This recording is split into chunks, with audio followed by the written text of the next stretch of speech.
Muy bien, estamos adelantando una serie de predicaciones sobre los reyes y los profetas. Hace 15 días hablamos de cómo Dios sostuvo de manera milagrosa al profeta, y hablamos de cómo tomar decisiones, porque también vale la pena mencionar que la indecisión paraliza, detiene, obstaculiza. En la semana pasada hablamos de el episodio cuando Elías se enfrenta a los profetas de Baal y piden fuego del cielo. ¿Y quién envió fuego? Nuestro Dios maravilloso. Baal no lo pudo hacer, no tiene cómo hacerlo. Y bueno, después vino una tremenda un tremendo castigo para los profetas. Todos murieron ese día, y termina la escena muy digna de ser contada con alegría. Imagínate el asunto de que cae fuego del cielo y consume el holocausto. Fue maravilloso lo que pasó ese día. Pero tú terminas el capítulo 18 de ese primer libro de Reyes, pasas la página, así está en mi Biblia, no sé si es en la suya, pasas la página y te encuentras con un casi que contradictorio a el capítulo 18, casi que al revés de todo lo que venía ocurriendo. Y es lo que yo quiero hablar, como un hombre como Elías, el hombre de Dios, pasa de un momento de victoria, éxito, triunfo, a pasar a un instante, a un tiempo de supremo dolor, de angustia, porque fue lo que ocurrió con este profeta. Este profeta, en medio de su dolor, gritó algo que muchos de nosotros hemos gritado cuando estamos en crisis: ¿y dónde está Dios? De pronto usted se ha hecho la pregunta de otra manera, pero similar: me siento solo. ¿Qué pasó con Dios? No me contesta, no me habla. Yo oro, pero no aparece. Y ese Dios ¿de qué me sirve ir a la iglesia? ¿De qué me sirve ser juicioso? Porque sí que decimos eso con frecuencia. En cambio, mire aquel, mire cómo vive y le va mejor. Entonces comenzamos en esas crisis tremendas. Sí, quiero contarles de Elías, un hombre que en este capítulo 19 deja ver las principales posturas, posiciones que asumimos cuando estamos en crisis, en dolor. Si usted tuvo crisis hace un tiempo, crisis fuertes, crisis muy complejas, esta predicación es para usted. Si usted está pasando por una crisis en este momento, esta predicación es para usted. Si usted cree que podría pasar una crisis después, más adelante, entonces esto tiene que ver con usted, porque las crisis son una situación que, como vamos a exponer hoy, llegan a todas las vidas. Todos tenemos que enfrentar esas situaciones. Quiero contarles cómo estaba Elías. Escúcheme, en el capítulo 18, los que vinieron lo recuerdan, los que no, se los cuento en unos segundos. Elías estaba como el hombre más importante en el pueblo.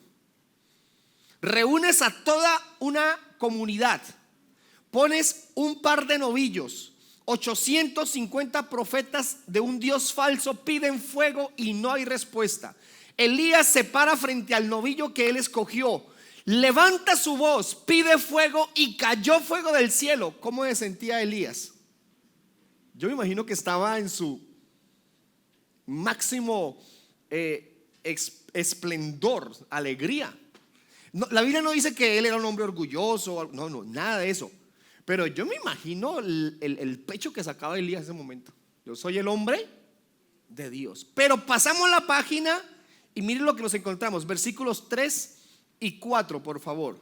Elías tuvo, ¿qué tenía un capítulo atrás? Valor, firmeza, seguridad, convicción, poder, autoridad. Pero aquí, ¿qué tiene? Miedo. y se levantó y se fue para salvar su vida, y vino a Beerseba de Judá y dejó allí a su criado, y anduvo por el desierto un día de camino, y vino y se sentó bajo un arbusto, pidió morirse. ¿Cómo usamos nosotros la frase? Me quiero morir.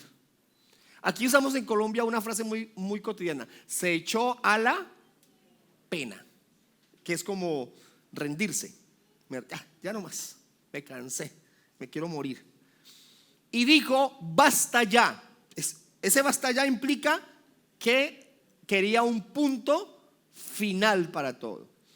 Señor, toma mi vida porque yo no soy mejor que mis padres. Una forma de decir: no me merezco estar acá, no quiero estar acá, no vale la pena hacer esto. ¿Qué es la condición en la que muchos nos encontramos? Mire, hermano, la Biblia está llena de acontecimientos de hombres y mujeres que tuvieron este tipo de episodios de crisis, de dolor, de ansiedad, de angustia, de depresión, de tristeza.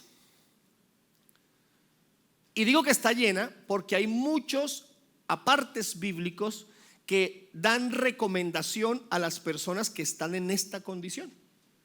Tanto en el Antiguo como en el Nuevo Testamento se hace alusión a hombres y mujeres que pasaron por momentos tan difíciles, que sufrieron, que lloraron, que entraron en un estado de ansiedad, de depresión tan grande que los llevó incluso a desear la muerte, como aquí lo estoy diciendo. Es un problema que ataca a niños, adolescentes, jóvenes, adultos, ancianos. Uno creería: no, es que es un problema de las mujeres. No, realmente es un problema de hombres también. O el chico dice: sí, claro, es que ya está viejito, ya está viejita, con razón. Es un problema de cualquier edad. No, es que la gente rica, cuando tiene plata, entra en esos estados de depresión porque se quedan solos. Eso le pasa al pobre, al rico, al que tiene, al que no tiene, hermano. Pasa a todo el mundo. Esta es la situación de Elías. El problema, o uno de los problemas de esta crisis, cuando la vivimos, es que el tema de salud se complica. Y algunos no hemos entendido completamente cómo los problemas de salud se aceleran, se incrementan, aparecen luego de que se viven estos episodios. Hay una psicóloga que me gusta oír y que expresa en 3 minuticos parte del problema físico que alguien puede vivir cuando está en estas depresiones. Le hicimos un recorte a 3 minutos, pero créame, vale la pena buscarla y encontrar. Es una conferencia, tiene varias, como de 40, 50 minutos. Le animo a escucharla cuando tenga el tiempo. Por favor. Imagínate, Melania, tú y yo estamos aquí y de repente empiezan aquí a sonar las alarmas y alguien grita fuego. Automáticamente tú y yo nos levantamos y nos ponemos nerviosas y empieza a latirnos el corazón. ¿Por qué? Porque esa señal de alerta, de amenaza, ha activado un lugar en nuestro cerebro, el hipotálamo, que lanza una señal a las glándulas suprarrenales y se activan 2 hormonas, la adrenalina, conocida por todos, y el cortisol. Y automáticamente, ¿qué sucede? Que mi cerebro busca mecanismos de supervivencia, que son la lucha y la huida. Y empezamos con taquicardia, corazón me late, para llevar la sangre a los tejidos y poder luchar o correr, que es lo que hace falta. Luego empieza la taquipnea, que es esa necesidad de meter más oxígeno en el cuerpo para que mis músculos y mis células tengan más oxígeno y poder luchar. La glucosa se moviliza, las grasas se empiezan a movilizar y en este momento yo ya no puedo razonar porque estoy en un momento de alerta. Y la corteza prefrontal, que es la que se encarga de reflexionar, de pensar, de buscar soluciones a los problemas, de repente ya no me deja pensar tan bien. Es como que me pierdo el hilo de lo que te estoy contando. El hipocampo, que es la zona de los recuerdos y donde almacenamos los datos, es hipersensible al cortisol y por lo tanto nos falla la memoria y tenemos como lagunas en lo que queremos hablar. Ese pico de cortisol va a tardar varias horas en volver a su estado original. ¿Por qué es esto tan importante, Mel? Porque ese estado de cortisol que se eleva, ese estado de cortisol va a cambiar nuestro organismo. El cortisol es una hormona cíclica. Por las noches es baja y tiene que ser bajita para que yo pueda dormir. Y a lo largo de la noche sube hasta las 8 de la mañana, más o menos, que tiene su pico más alto. Y a las 8 de la mañana vuelve a bajar para hacer frente a los desafíos del día a día. Pero ¿qué pasa si vivo preocupado por algo constantemente? Aquí entra una de las ideas más importantes que te voy a transmitir hoy. Y es que mi mente y mi cuerpo no distinguen una amenaza real de una imaginaria. Ante algo físico real que me sucede, la alarma, que me atraquen por la calle, que me llamen para decirme que mi hijo está enfermo, que me digan que mi padre está ingresado, esa activación del cerebro por algo real se produce de forma muy similar si yo estoy sentado en mi trabajo, en mi casa, y empiezo a pensar: ¿y si mi hijo está en las drogas? ¿Y si no llego a fin de mes? ¿Y si me atracan por la calle? El 90% de las cosas que nos preocupan nunca jamás suceden. De hecho, es el 91,4%. Pero mi mente y mi cuerpo lo viven como si fuera real. Es decir, tanto lo que me sucede como lo que me preocupa tiene un impacto directo en mi mente. Y esto es clave. Porque si más del 90% de las cosas que nos preocupan no suceden, eso lo que va a significar es que yo voy a inducir en mi organismo un estado de alerta mantenido, lo que yo denomino de forma sencilla una intoxicación de cortisol. Y empiezo a inducir a mi organismo a entrar en lo que denominamos el sistema nervioso simpático, que es ese estado de alerta donde se segrega cortisol. Y esa intoxicación de cortisol va a generar cambios a 3 niveles en mi organismo. A nivel físico, se me cae el pelo. ¿Por qué se me cae el pelo? Porque cuando uno está en un estado de alerta, en un estado de amenaza, es como si estuviéramos en las trincheras. Y entonces el organismo lo que busca es que los recursos del organismo se utilicen de la mejor manera posible. Entonces, si tú estás en guerra, si tú estás en una batalla, si te persiguen por la calle, pues el pelo no es un organismo primario para hacer frente a ese desafío. Y por lo tanto, de repente, empiezas a perder pelo. El cortisol inhibe la correcta recuperación del folículo piloso o de los fibroblastos en la piel, y por lo tanto aparecen las temidas arrugas, las manchas, la piel cambia de color. Por otro lado, empiezas a sentir sensación de opresión en el pecho constante, falta de aire, te cuesta respirar, tienes problemas a nivel gastrointestinal, que ahora explicaré con más detalle. Y ahí sigue. Mucho de lo que puede estar pasándonos tiene que ver no con un tema meramente físico, sino con un tema emocional que no hemos atendido a tiempo. Y es delicadísimo el aplazar el tema de poner al día, solucionar asuntos emocionales, porque no le damos el peso, el valor que eso tiene. Entonces tú apareces, por ejemplo, con un problema de azúcar y vas corriendo al médico, al especialista, te formulan medicamentos y te los tomas juicioso porque sabes que el azúcar te puede matar. El problema de azúcar te puede matar. Te aparece un problema en algún órgano y vas y lo atiendes inmediatamente con el médico, con el especialista, y te haces la cirugía o el procedimiento médico que amerite. Pero para el problema emocional no. Eso se puede aplazar. Yo no estoy loco como para que me den pastillas. Y tienen las pastillas en la mesa de noche y no se las toman porque me vuelvo dependiente. Yo conozco por allá al hijo del tío, del abuelo, del vecino, que se volvió adicto a eso. A lo emocional no se le presta la atención necesaria. Si yo le cuento aquí a alguien predicándole, es que Elías cayó con un cáncer tremendo en su colon y entonces, uy, tremendo. No, tenía depresión. Ah, bueno. Y se minimiza el problema emocional. Oiga, eso puede estar pasando con su esposa. Usted puede estar minimizando el problema emocional de su esposa. Señora, usted puede estar minimizando el problema emocional de su esposo. Papás, ustedes pueden estar minimizando el problema emocional de sus hijos. Hijos que están minimizando el problema emocional de sus padres. Yo quiero mostrarles cómo en este momento de dolor, de aflicción, de tristeza, Dios estuvo con Elías. Mi idea central, ahí está en la exposición y en su material. Dios no nos deja solos en medio de nuestras aflicciones. El Dios que le contestó a Elías con fuego en el capítulo 18 es el mismo que estuvo con Elías, aunque Elías lo único que quería era morirse. Porque cuando hay una depresión, una crisis, una aflicción, nos lleva, nos empuja incluso a querer morir. Y de eso vamos a hablar. 3 cosas. La primera, la realidad de nuestras aflicciones. Escríbalo, por favor. Es una realidad. Si la viviste, la estás viviendo o la vas a vivir, vamos a tener que enfrentarlo con compañía, sin compañía, con familia, sin familia, con amigos, sin amigos, con salud, sin salud. ¿Quién sabe quién esté ahí? ¿Quién sabe qué tengamos y qué no tengamos? Pero lo que sí tendremos es a Dios con nosotros. Porque ¿de qué nos serviría tener familia, amigos, fuerza, salud si no tenemos a Dios con nosotros? No lo lograríamos. Letra A, todos tenemos dificultades.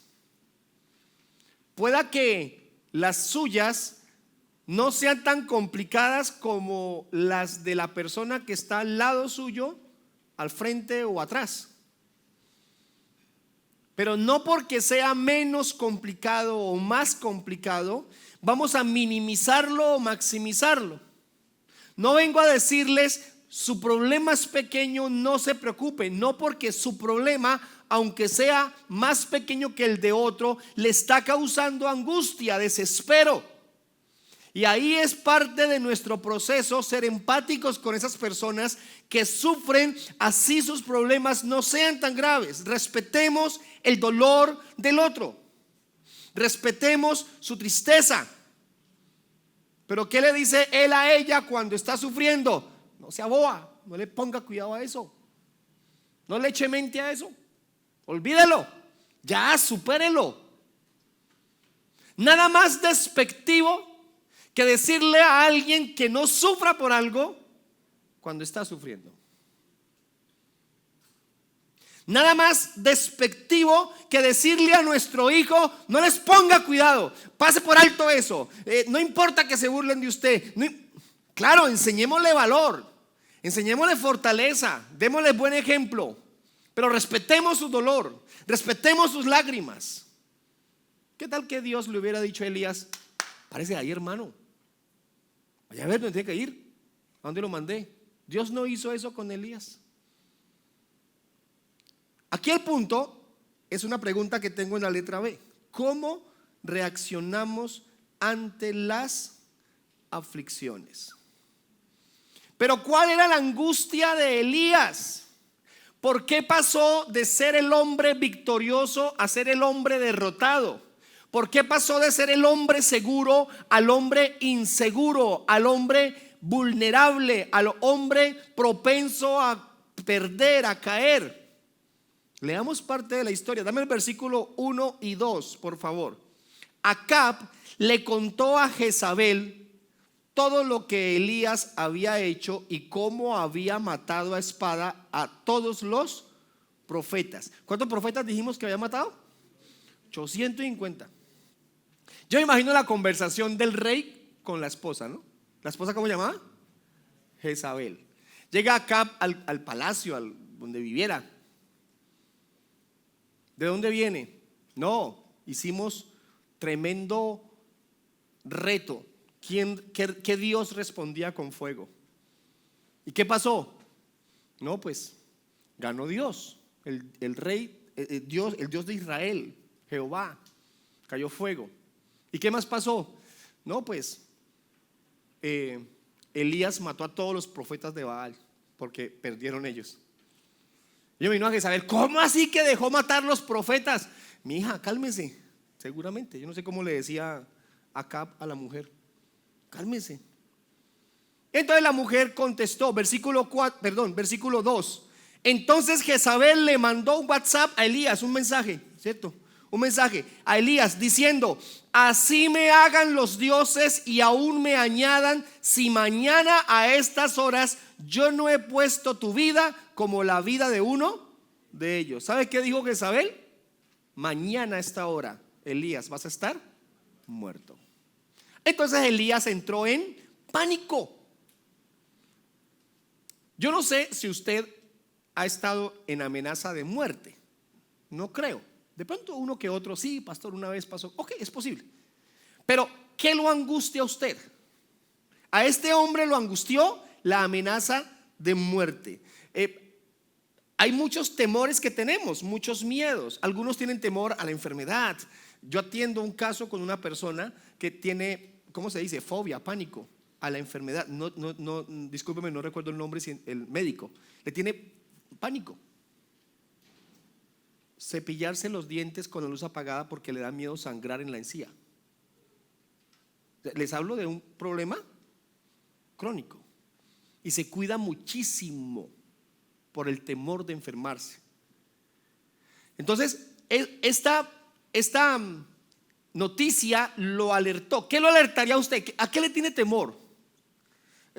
Yo contaba esta mañana en Acacias, en el servicio en Acacias, que a mí siempre me da temor el tema de que mis hijos estén en moto o algo así, movilizándose por toda para mí eso es, ya lo he contado antes, para mí eso es una situación diaria de alerta, y cada vez que mi hijo mayor sale en la moto, papi, cuidado, ten cuidado, mire que aquí, y esas recomendaciones por el temor. Alguna vez me entró la llamada de él: papi, me accidenté, me pasó esto, así, estoy bien, solo me golpeé con un carro, pero todo está así. Gracias a Dios no pasó a mayores. Pero está él. ¿Qué te alerta a ti? ¿Qué miedos tienes? ¿Qué noticia no quiere recibir? Este señor recibió un mensaje. ¿Cómo lo recibió? Seguramente mandaron a un mensajero. Usted hoy recibirá el mensaje en su teléfono, seguramente. ¿Qué mensaje no quiere leer? ¿Qué llamada no quiere recibir? ¿Qué noticia no quiere que le den? Esa es la condición en la que vivimos por la realidad de donde estamos. Ahora, la pregunta en la letra B es: ¿cómo reaccionamos ante las aflicciones? Un comentarista deportivo dice: el tema no es el problema como tal, sino cómo reaccionas al problema. Y él insiste mucho en eso. ¿Qué actitud vamos a tomar? El cuerpo lo resiente muchísimo. Escuchamos a la doctora lo que estaba diciendo: problemas en los órganos, no se duerme, no se come igual, problemas de memoria, y comienza la lista. Y esa señora sigue ahí y habla de muchísimas consecuencias del tema del problema emocional. Miren esta pequeña lista que encontramos acá en la imagen que tenemos a continuación. Algunos problemas. Síntomas físicos de la depresión: problemas de fatiga. Una persona con problemas emocionales sin gestionarlos correctamente seguramente sufrirá de fatiga. Trastornos del sueño, que no se limita a la ¿cómo se llama? A no dormir, insomnio, sino que también se puede ir al otro lado, a dormir mucho. Están los desórdenes. Tercero, dolores inexplicables. Ahí aparecen las llaves, ¿no? Uy, me duele por acá. ¿Qué le pasó? ¿Se cayó? ¿Se golpeó? No sé, no, nada, pero me duele. Puede ser consecuencia de temas emocionales. Disfunción sexual. Muchos problemas sexuales tienen las parejas debido a los problemas emocionales de alguno de los dos o de los dos. Pero él impaciente o ella impaciente no logra identificar que antes de ir a lo sexual lo necesario es sanar lo emocional, y comienzan los problemas, los conflictos. Cuando dice disfunción sexual no se limita a la abstinencia, también pueden haber otras variantes sexuales causados por la problemática emocional.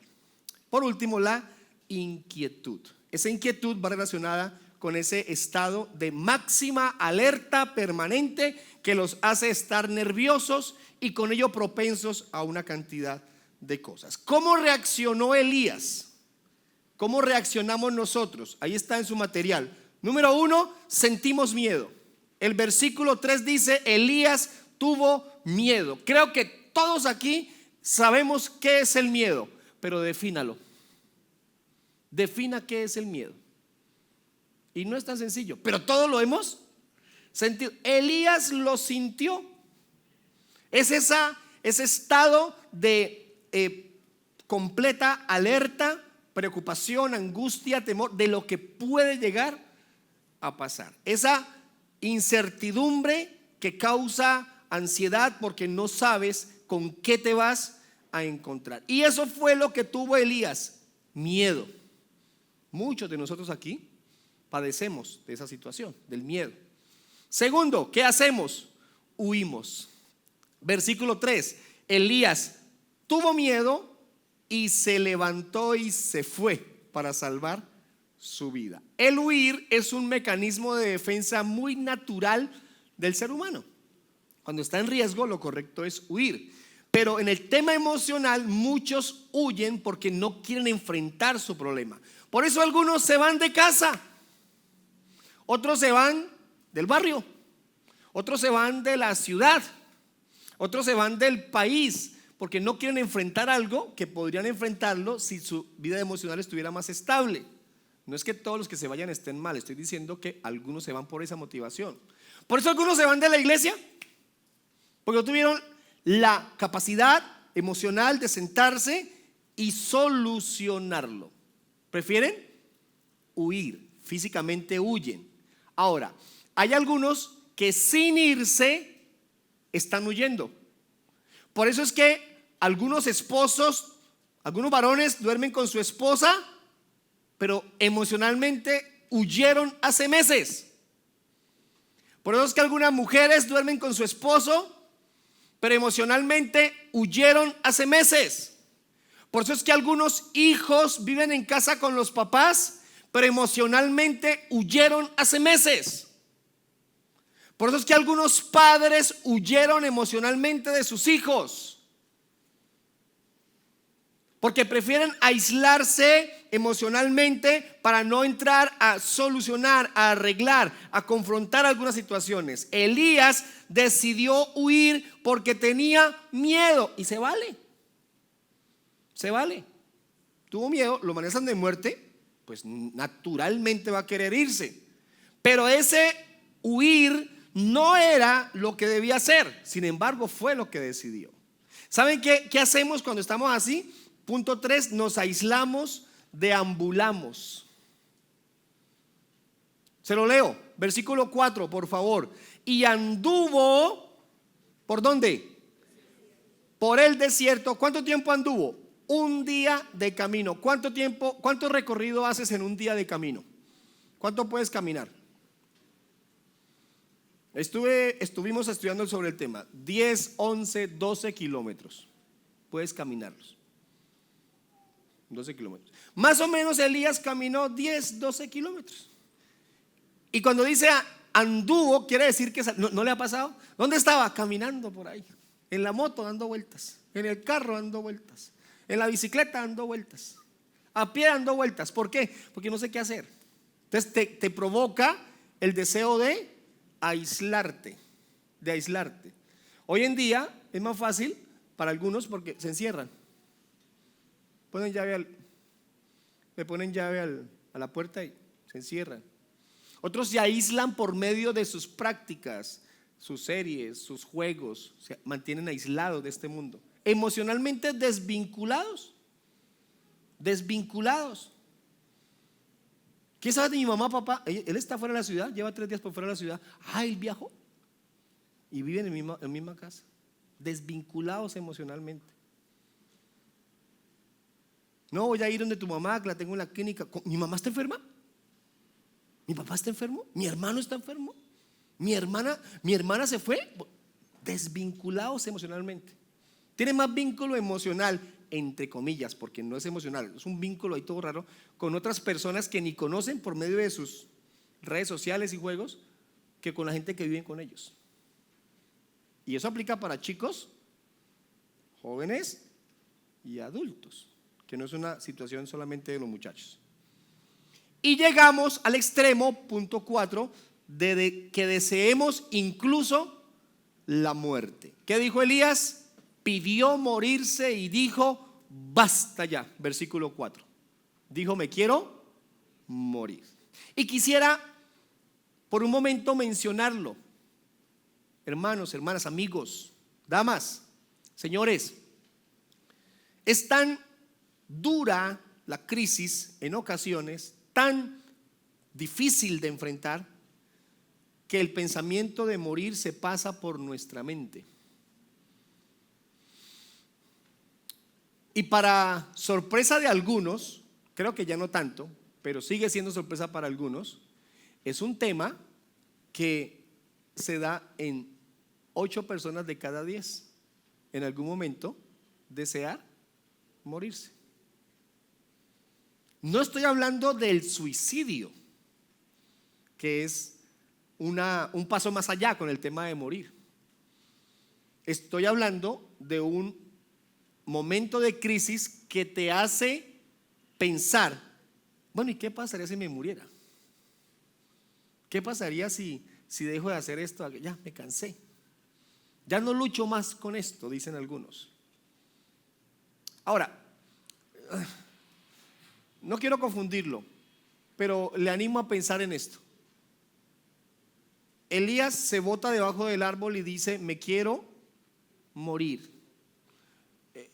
Eso es un suicidio como a plazos, porque deja de comer, deja de tomar agua, le va a tardar unos días, pero ahí va a morir.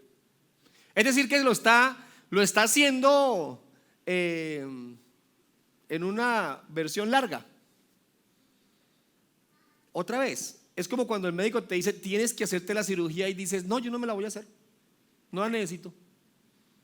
Pues es una pequeña cuota inicial de tu muerte. Y tómese los medicamentos, hágase esto. No, no lo hago, no me gusta, no quiero. Esas pastillas me engordan. Esas pastillas me toman el cabello. Esas pastillas me provocan esto, me provocan aquello.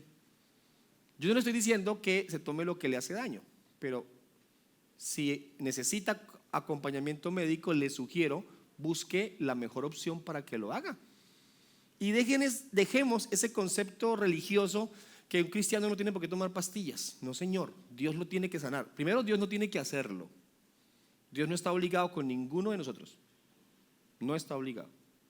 Si Él lo quiere hacer, lo va a hacer. Tiene todo el poder para hacerlo. Conozco muchas personas que han sido sanadas milagrosamente. Hoy en Acacias una mujer me dijo, mi hija fue diagnosticada con este problema, pastillas de por vida. Y un día Dios la sanó y ya mi hija es mayor y nunca me toman eso y está completamente saludable. Puede pasar, porque Él es Dios. Pero mientras pasa, no sufra más de lo que debía estar sufriendo y no ponga a sufrir a otros por su irresponsabilidad de no hacer lo correcto con la salud. Eso no solo en lo emocional, en muchas áreas. Ahora, esta es la realidad de Elías. Está sufriendo de manera extrema porque lo van a matar. No sería una muerte sencilla. Seguramente sería torturado, escarnecido, expuesto. Lo iban a matar como habían matado ya antes a otros profetas, con mucho dolor, con mucha burla a la fe, a Dios, a través de esos asesinatos. Pero aparece algo que cambia la situación. Punto 2, el cuidado de Dios en medio de nuestra angustia. Aparece a ese Dios maravilloso cuidándonos, obrando a favor nuestro. Pongan la letra A, por favor. Dios no nos abandona. Él no nos abandona. Puedes sentirte solo, pero que te sientas así no quiere decir que estás solo. Puedes decir que te abandonaron, que los tuyos no están, o que del que más esperaba no está contigo. Pueda que eso pase, pero Él, nuestro Dios, no te deja solo. El versículo 5 dice: y acostándose bajo el arbusto se durmió, pero un ángel lo tocó y le dijo: levántate, come. ¿Cuánto había caminado Elías? Un día. Yo me voy a caminar un día. ¿Cómo me van a encontrar? Bueno, por el celular, me ubican, es posible. Pero en aquel entonces, ¿cómo ubicaban a Elías? 12 kilómetros caminando en cualquier dirección. Pero un ángel lo tocó. ¿Quién envió el ángel? Dios. Porque aunque Elías no tenía a ninguno de los que había acabado de bendecir del pueblo, aunque no estaban los sacerdotes, aunque no estaba su familia, Dios estaba con él. ¿Por qué? Mira lo que dice la Biblia en Isaías capítulo 41 versículo 10: no temas, porque yo estoy contigo. No te desalientes, porque yo soy tu Dios. Te fortaleceré, ciertamente te ayudaré, sí, te sostendré con la diestra de mi justicia.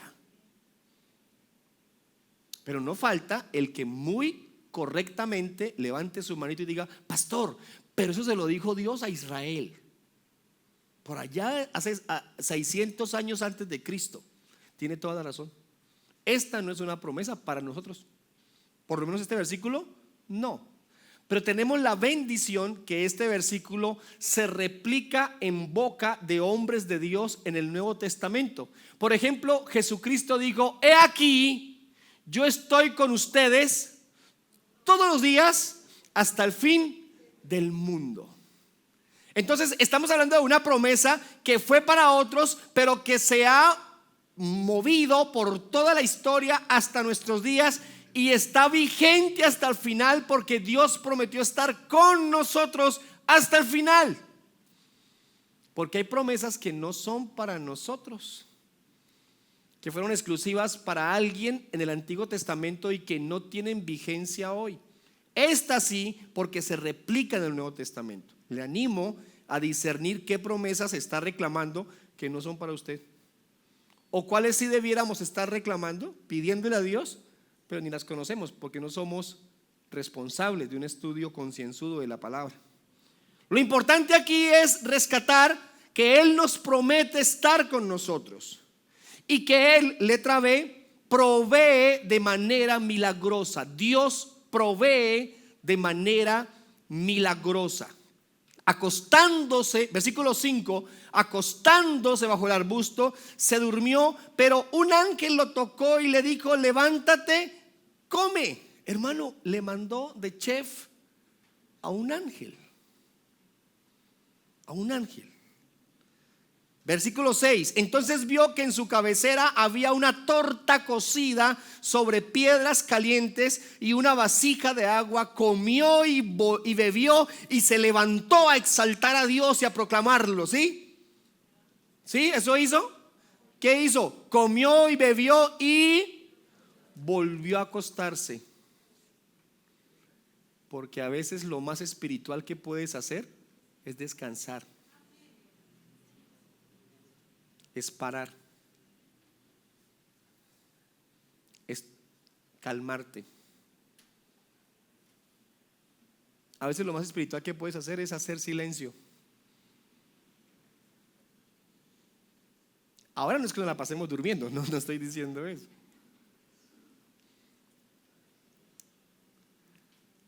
Hermano, torta, ¿de qué sería la torta? Brócoli con... Algunos hicieron caras con ese brócoli. De avena, ¿es posible? Sí. Asada en piedras calientes. Culinaria, alta cocina. Alta cocina. Alta, venía del cielo. ¿Cómo no iba a ser alta? Y agua. Letra C: Dios nos fortalece. ¿Qué hizo Elías? Comió, bebió y se acostó a dormir. Versículo 7: el ángel del Señor volvió por segunda vez, lo tocó y le dijo: levántate, come, porque es muy largo el camino para ti.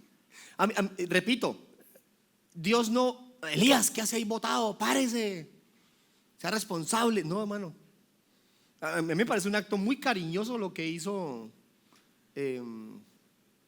Dios por Elías. Muy cariñoso, muy amoroso. Lo entendió. Lo entendió. Entendió el dolor de Elías. Versículo 8. Se levantó, pues, comió y bebió. Yo no sé cuánto tiempo pasó entre una comida y la otra. Yo creo que algunas horas. Estaba durmiendo Elías, llevaba un día caminando, otras horas. Comió y bebió, y con la fuerza de aquella comida caminó 40 días y 40 noches hasta Horeb, el monte de Dios. Se cree que Elías caminó aproximadamente 450 kilómetros. Sería como ir de aquí a Medellín caminando en esos 40 días y 40 noches. Damas, caballeros, ¿cuánto tiempo había caminado Elías sin la comida de Dios? Un día. ¿Cuántos días pudo caminar con la comida que le dio Dios? 40 días. ¿Qué prefiere usted, caminar con o sin la comida de Dios? Mire, hermano, sin la comida de Dios se acaban las fuerzas. Sin la bendición de Dios se detienen los procesos, se pausa todos los planes, se obstaculizan todos nuestros pasos, lo que estamos haciendo. Pero cuando caminas, cuando te alimentas de Dios, cuando tienes la bendición de Dios, te da una fortaleza sobrenatural para seguir adelante. Quiero decirte, no lo has logrado en gran parte porque no estás alimentándote de Dios. No has logrado lo que quieres lograr porque estás lejos de Dios. No has alcanzado lo que te has propuesto porque sigues comiendo lo que tú produces para ti mismo. Aliméntate de Dios. Come lo que Dios te da, escucha a Dios, siente lo que Dios quiere decirte, comunícate con Él, recibe de Dios lo que Él te ofrece. No te alejes más de Dios, porque mientras lo sigas haciendo, solo caminarás un día. ¿Y cómo terminas al final del día? Destrozado, frustrado, cansado y queriendo morirte. Pero cuando caminas producto de la comida que Dios te da, te animo a leer el capítulo 20 y verás la diferencia de caminar con Dios, de vivir para Dios, de alimentarte de Dios. Mucho que decir ahí, pero déjenme ir terminando. Punto 3, Dios restaura con poder. Dios restaura con poder. Es que Dios es maravilloso.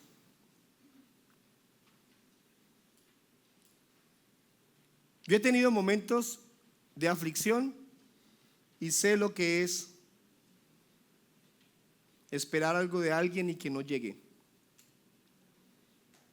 Y sé que algunos cercanos a mí han tenido momentos de aflicción y han esperado de mí y yo tampoco he llegado.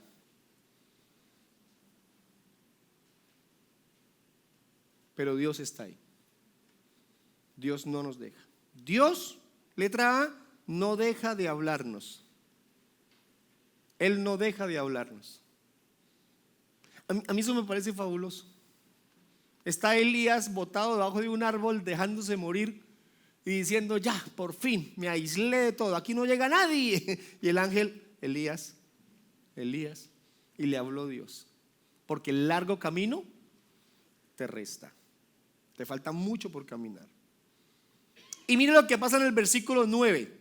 Allí entró en una cueva y pasó en ella la noche, y vino a él la palabra ¿qué vino a Elías?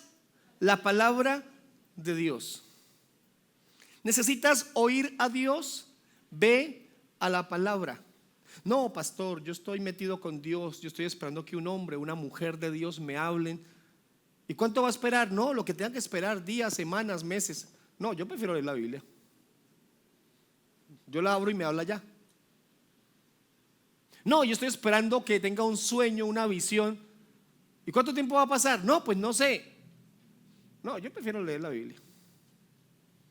No, es que Dios me puede hablar y me puede decir aquí audiblemente.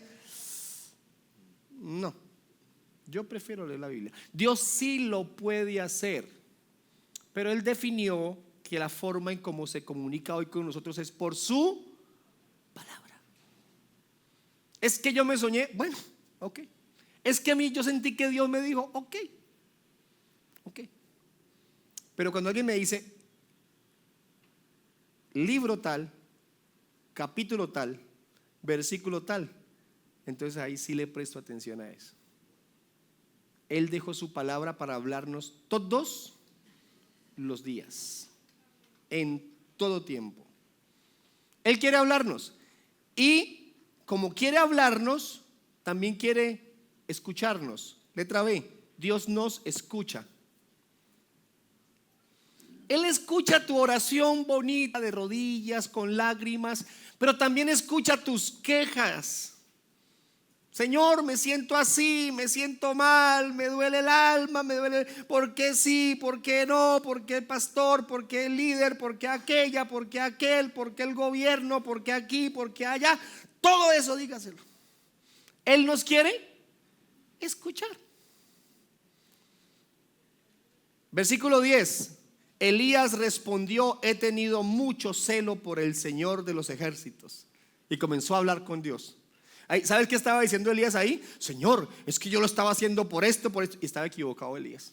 Estaba medio enredado con las razones. ¿Y Dios lo escuchó? Ya, Elías, ya te entiendo. Como el niño de 3 o 4 años que llega a darte quejas, ¿no? Y uno sabe que está equivocado. Sí, papito, yo lo entiendo. Lo escuchó. ¿Sabe por qué lo escuchó? Mira lo que dice el Salmo 34:17. Claman los justos y el Señor los oye y los libra de todas sus angustias. ¿Qué hacen los justos? ¿Qué hacen? Claman. ¿Qué es clamar? Pedir con el alma.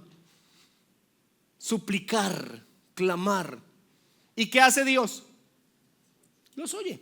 Entonces, como los oye, los libra de sus aflicciones, de sus angustias, de su dolor. Señor, mátame. Clamó mal, pero clamó. Mátame, llévame. Yo no soy capaz con esto. No me lo merezco. No quiero. Se vale decirle a Dios. Un día, un hombre se botó sobre una piedra y puso las rodillas en el piso y sus codos en la piedra. Y estaba tan angustiado que comenzó a sudar, y su sudor eran como grandes gotas de sangre. Y le decía a Dios: Padre, si es posible, pasa de mí esta copa. Jesús tuvo un momento de crisis, de angustia. Eso fue un episodio de ansiedad, pánico, dolor, tristeza. Su sangre, su sudor era como sangre. Implica que estuvo propenso a darle algo. Alguien me contó en estos días que un tipo de un carro cerró a un señor que iba en la moto, y el tipo de la moto lo alcanza lleno de rabia, y cuando se va a decir las cosas, se murió de un ataque cerebrovascular, porque la rabia le detonó el problema. Esa es la gravedad de estos episodios emocionales sin control. Pero Dios quiere escucharnos. ¿Y saben por qué quiere hablarnos y quiere escucharnos? Porque Él quiere manifestarse. Escriban la letra C: Dios se manifiesta. Y les voy a leer un pasaje bíblico que algún día Dios me dé la bendición de poder predicárselo. Estos versículos son una predicación de otra hora, si Dios permite. Versículos 11, 12 y 13. Miren lo que dice la escritura. Léalo conmigo porque es que es bastante emotivo. Entonces el Señor le dijo: sal y ponte en el monte delante del Señor. En ese momento el Señor pasaba, y un grande y poderoso viento destrozaba los montes y quebraba las peñas delante del Señor, pero el Señor no estaba en el viento. Después del viento, un terremoto, Pero el Señor no estaba en el terremoto. Después del terremoto, un fuego, pero el Señor no estaba en el fuego. Y después del fuego, el susurro de una brisa apacible. Ahí sí estaba Dios. Cuando Elías lo oyó, se cubrió el rostro con su manto y salió y se puso a la entrada de la cueva. Y una voz vino a él y le preguntó: ¿qué haces aquí, Elías? Yo me imagino a Elías pidiendo a Dios: Señor, háblame, manifiéstate, muéstrame que estás conmigo. Y un huracán. El viento destrozaba todo. Entonces, ¿uno qué diría de ese huracán? Dios. ¿Pero Dios estaba ahí? No. Y de pronto un terremoto. Ese sí es Dios. Un terremoto, tremendo espectáculo, todo moviéndose, derrumbándose. ¿Y ahí estaba Dios? No. Y luego fuego. Uno diría ahí, en el capítulo 18 mandó fuego del cielo y era Dios. Este sí es Dios. Y tampoco. ¿Cómo se manifestó Dios? Como una brisa apacible, tranquilidad. Porque nosotros queremos que Dios se manifieste a nuestra manera. Y hasta cuando oramos, le decimos a Dios qué tiene que hacer. Señor, si tú haces que me cambien al jefe y lo manden para tal lado, yo sé que las cosas se me arreglan. Si cambian al especialista que me está atendiendo y me mandan para otro, ahí sí yo lo voy a hacer. Yo sé que si con 30 millones se me arregla la vida, Señor. Señores, damas, ni huracanes, ni terremotos, ni fuego. Es como Dios lo determine. Si tiene que usar un huracán, lo va a usar. Si tiene que volver a mandar fuego, lo va a mandar. Pero tal vez Dios ya te contestó o está por contestarte, pero tú estás viendo el huracán o el terremoto, o estás viendo qué super milagro ocurre con salud o con plata o con cosas de familia. Es en la tranquilidad donde Dios puede estar obrando. Es que nos hacemos unas películas y como nos encanta el show, porque venimos con ese chip, ¿no? Todo lo que sea así medio dramático, medio sangriento, con un poquito de humo y luces así, ahí es. No. Es en un momento de calma. Puede ser en un momento de una conversación con alguien que te esté diciendo cómo es que deben hacer las cosas. La lectura correcta de la Biblia. Es ahí donde lo puedes encontrar. Algunos aquí necesitamos pisar el acelerador porque estamos muy lentos en algunos procesos. Yo se lo digo. Pero hay algunos que tienen que sacarle un cambio o dos y bajarle un poco a su ritmo de vida. Porque algunos no van a llegar a viejos por el estrés en el que viven. No van a llegar a viejos. No sé por qué resulté ahí. Estamos terminando. Letra D. Dios cumple su propósito en nosotros.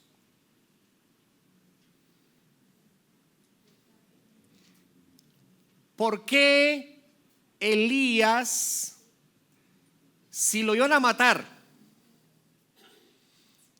Miren esto. Miren esto. ¿Por qué Elías estaba huyendo? Porque lo iban a matar. ¿Y qué quería hacer al final del día? Quería morirse. Se junta el hambre. Lo quieren matar y él quiere morirse, pero no se murió. ¿Por qué? No, es que Dios quería mucho a Elías y quería protegerlo. Porque Dios cumple su propósito en nosotros. Leamos 15, 16 y 17. El Señor le dijo: ve, regresa por tu camino al desierto de Damasco, y cuando hayas llegado, ungirás a Hazael por rey sobre Aram. Y a Jehú, hijo de Nimsi, ungirás por rey sobre Israel. Y a Eliseo, hijo de Safat, de Abel Meola, ungirás por profeta en tu lugar. Al que escape de la espada de Hazael, Jehú lo matará. Y al que escape de la espada de Jehú, Eliseo lo matará. ¿Saben por qué no se había muerto? Porque tenía que ir a ungir a 3 personas, 2 reyes y un profeta. Le faltaba propósito, tareas. ¿Ustedes saben por qué algunos de nosotros no nos hemos muerto? Porque nos falta cosas por hacer aquí en la tierra. No, pastor, es que Dios no quiere que nos muramos. Entonces, ¿por qué la Biblia dice morir es ganancia? Yo les digo algo, lo mejor que nos podría pasar a algunos sería irnos con Él. Pero no nos hemos ido, Él no nos ha llevado porque tenemos aún tareas por cumplir aquí en la tierra. No estoy diciendo la muerte de nadie ni la mía, pero es una realidad que todos vivimos. Ahora, ¿saben quién aparece aquí en la escena?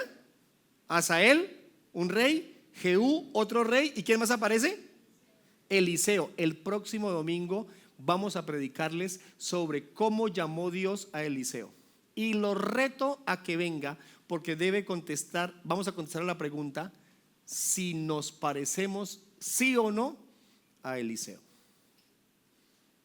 Para los que están comenzando su vida cristiana, para los que sirven aquí en la iglesia como voluntarios, para los que son líderes, para todos los que estamos aquí, ¿qué tan cerca estamos de ser como Eliseo, el profeta que Dios puso para reemplazar a Elías?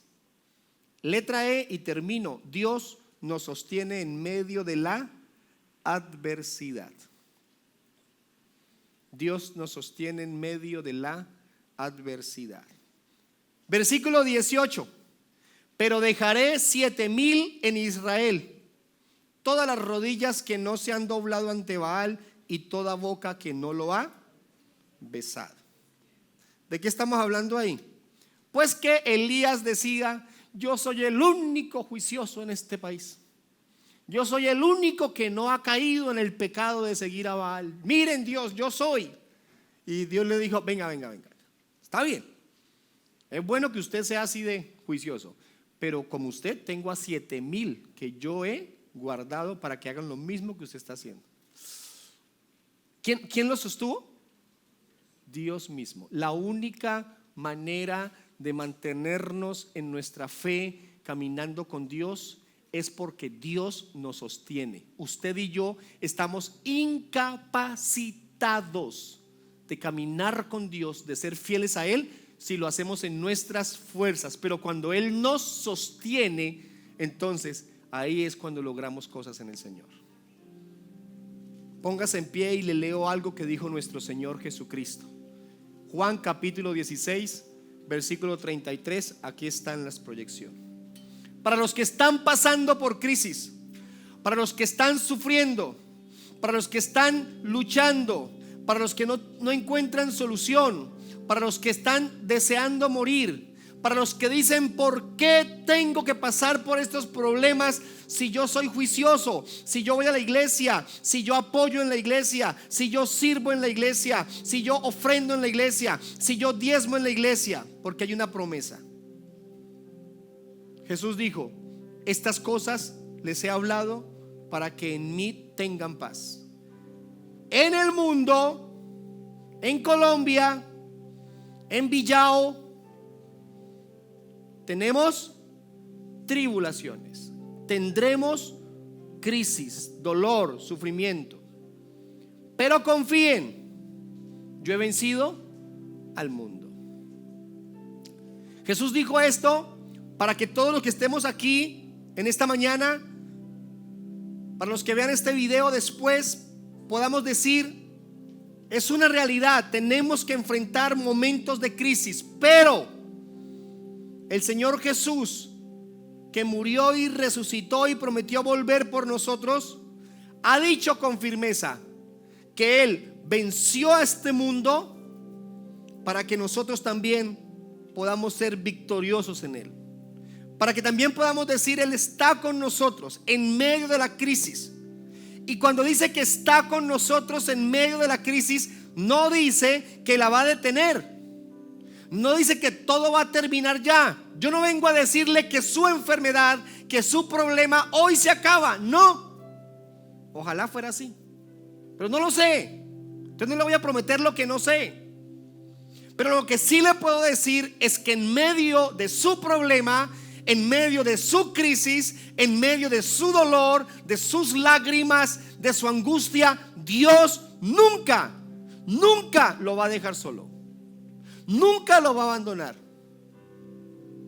Te faltará la compañía de alguien, te faltará la salud, te faltarán las promesas cumplidas de quienes te dijeron que nunca te dejarían solo, pero nunca te dejará nuestro Dios bueno. El Señor nunca te dejará. Oremos y pidámosle al Señor que nos ayude a entenderlo, a creerlo y a vivirlo.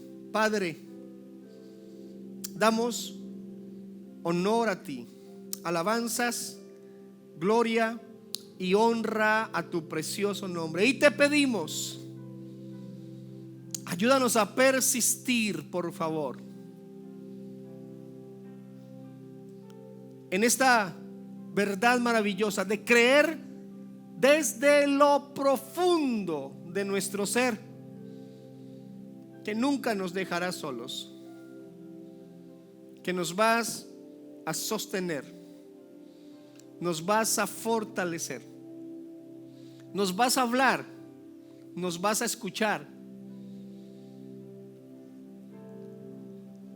vas a levantar nuestras manos débiles, vas a fortalecer nuestras rodillas endebles, vas a levantar nuestro rostro, nos darás alimento, bebida, descanso si es necesario, y nos fortaleceremos para seguir caminando, ya no un día, sino 40.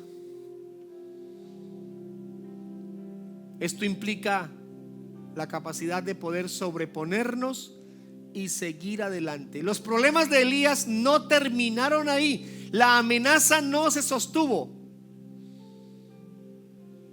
Fuiste tú quien hizo que la mentalidad de Elías cambiara y siguiera adelante en su caminar a cumplir el propósito para el cual lo habías puesto. Señor, oro por las personas que aquí en este momento atraviesan crisis